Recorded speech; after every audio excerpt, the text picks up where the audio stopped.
Vi har den næste taler klar, og det er så Louise, mor i Brøndby Strand. Bekymret mor, Louise Alice. Hun er her.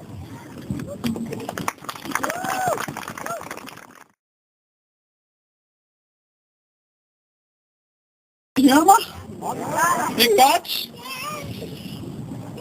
Wow, der er rigtig mange mennesker, mange flere end vi havde turde håbe på. Det er virkelig fedt at se så mange her i dag, der vil være med til at bakke op om, at det her det er altså vores Brøndby Strand. Da jeg flyttede hertil for 10 år siden, der var en debat om integration, og dengang der gik det på, at de her nye danskere, de var altså ikke helt gode nok til at danne par med kartoffeldanskerne. Det var blandt andet på det tidspunkt, hvor man indførte 24-årsreglen, fordi vi skulle sørge for, at det blev der ændret på. Og så flyttede vi flyttede her til Brøndby Strand, og det var noget af det, jeg bemærkede tydeligt i Brøndby Strand. Det var det her med, at der var rigtig mange par, som var mødtes på tværs af baggrund og religion. Det er vi nemlig rigtig gode til i Brøndby Strand. Det er det her med at mødes på tværs.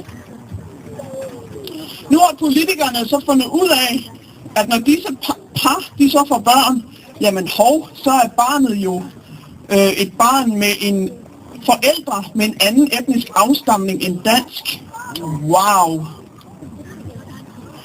Ved I hvad, kære politikere? Det er ikke et problem. Det er det, I kalder integration.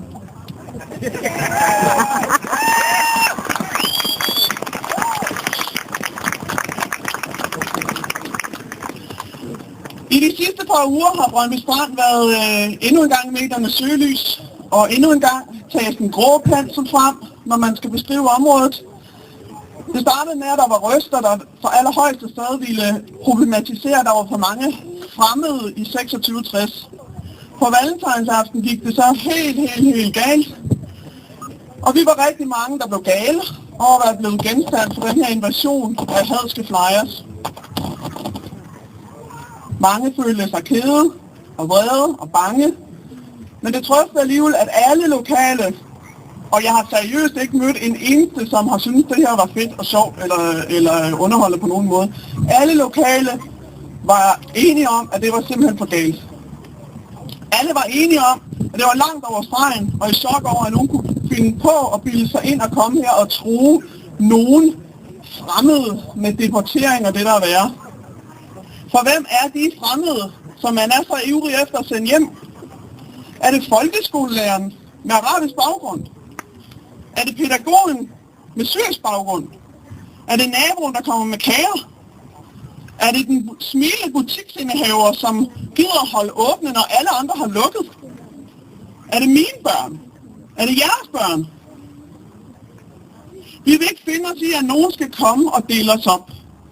At der skal komme nogen og udpege nogen frem for nogen andre, som skal måle og veje den enkeltes danskhed, eller som skal true med udvisning. I Brøndby Strand, så er man dansk, når man føler sig dansk.